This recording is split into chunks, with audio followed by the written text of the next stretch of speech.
নমস্কার, welcome to my channel সৌমিশীল শ্রী শ্রী রাধাকৃষ্ণ গোপাল শ্রীমদ ভগবদ্গীতা।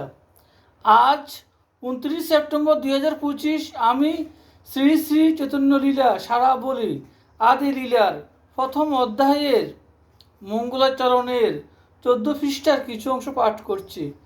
শ্রী শ্রী চৈতন্য লীলা সারাবলি কি জয়, শ্রী শ্রী রাধাকৃষ্ণ গোপাল শ্রীমদ ভগবদ্গীতা কি জয়। রাধেকৃষ্ণ রাধেকৃষ্ণ রাধেকৃষ্ণ। ছাড়িয়া সংসার শোক করহ কীর্তন, প্রেম সুখ হলে যাবে ভবের বন্ধন। সংকীর্তন যজ্ঞে করে কৃষ্ণ আরাধন, সেজন সুমেধা পায় কৃষ্ণের চরণ।